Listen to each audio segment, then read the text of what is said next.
I've been an internet marketer for several years now. One thing I've noticed is that a lot of the marketers that create software products are the ones that end up having seven-figure businesses. So that's one of the reasons why you want to get into the software business. I'm not saying that you're going to have a seven-figure business or a six-figure business, but it is a very lucrative industry.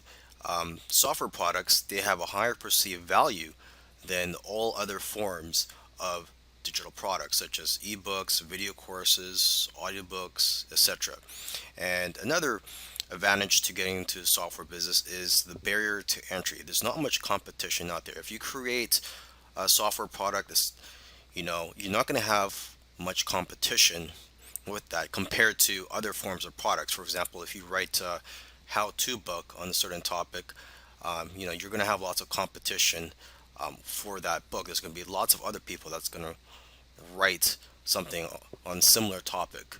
Okay.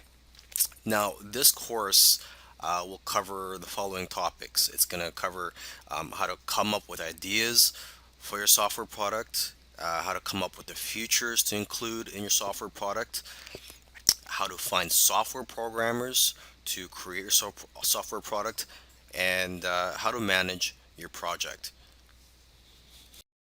Coming up with ideas for your software. So before you create a software product, you need to know what it's going to bring to the table. You need to know what problems it's going to solve, because that's what what software tools do, is that they solve problems or potential problems. Okay, so first let's start with ourselves. Okay, do you have a problem in your business or personal life that can be solved with a software tool? Because let's face it, if you have a problem, I'm pretty sure there's going to be other people out there with similar problems as you. Okay, so your problem is not unique to yourself. You must also know your target audience that you plan to sell your software to. So basically, it comes down to two things. Okay, consumers have a particular problem that needs to be solved, and two, they are looking for something that will make their life easier.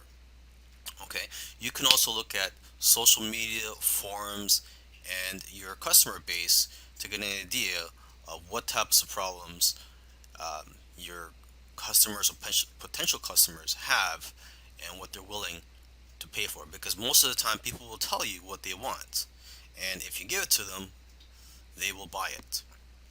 Okay, and oftentimes it's simply a matter of taking something that already exists and making it better, or expanding on the current software. So you got to ask yourself, what software out there has room for improvement?